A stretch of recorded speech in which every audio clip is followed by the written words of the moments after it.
he was, as you could have possibly imagined greatness to be when you were in a room with him. He was it.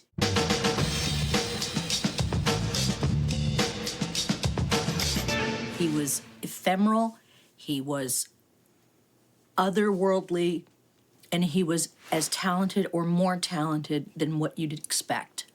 And it was jaw-dropping to be around it. He was the funky Yoda to me. I met him, I was like, wow, he's short, you know.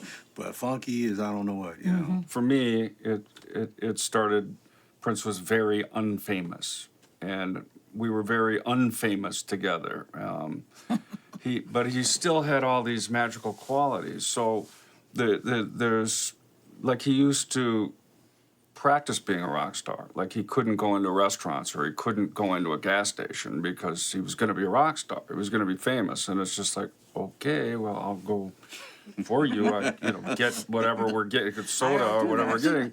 He was always he projected himself to be this persona, which for me is very interesting. It started out as this unfamous person all the way to the star we knew at the end. And it's just mind-boggling to think that he conjured up all this confidence and skill, and he had it, as Wendy said, he just had it. We were all mere mortals, and I knew that in the first look of the guy. You could tell he wasn't a human. It was more of a reptile or something different, in his DNA. My first encounter with him at his house, Bobby took me out there. To me, the doors were 20 feet high, and... They weren't. They weren't, but to me, it was just like, because I was scared to death. And he opened the door, and I was like, oh my God, this dude is a rock star. Because I had never been that close to a real, hardcore rock star. I was blown away. And from that moment, my life changed. My whole thought process of what stardom was, it changed at that point. I really started to get the difference between who I was and who this guy was. A mere mortal. Yeah, I was like, dude, there's something different here. This guy's like, wow. I was very aware that he loved female musicians. My being a woman on stage gave him license to be more androgynous and be more in touch with his own female energy, and I got the permission to be in touch with more of my male energy because I wanted to be more of a counterpart to him. He wanted me to be more of a counterpart. So we both got what we wanted out of it. I got to be a musician and not think of myself as a woman, but I was a woman on stage playing against this guy who was this total androgynous character. You have to have a certain amount of ability, being a woman first and not a musician. And I didn't have access to that part of myself and didn't want to have access to that part. I didn't want to lead with, oh, you think I'm fuckable enough, so I know I'm going to be good. And I was okay with the way Prince saw it. I didn't really think too much about I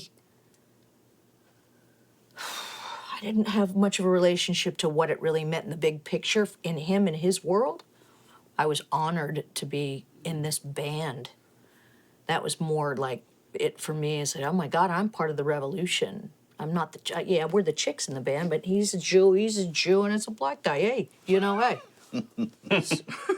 It was, the first hurdle for me was obviously, he had a white guy as a drummer, kind of like Andy Newmark. I got to know Andy Newmark. Sly and the Family Stone? He played with Sly, and so I got to meet Andy and kind of related on that level because it's a responsibility, But then after that, it was kind of like, we started out as the Rolling Stones was kind of his, with the original lineup up front, with a lot of testosterone up front. And then it kind of became his dream of Fleetwood Mac. So they obviously had a huge impact on him. And he loved Stevie, and Christine and their musicianship, and it was really kind of an audience of one. You know, I mean, like Wendy was saying, she didn't think about the big picture because all you really cared about was what he thought.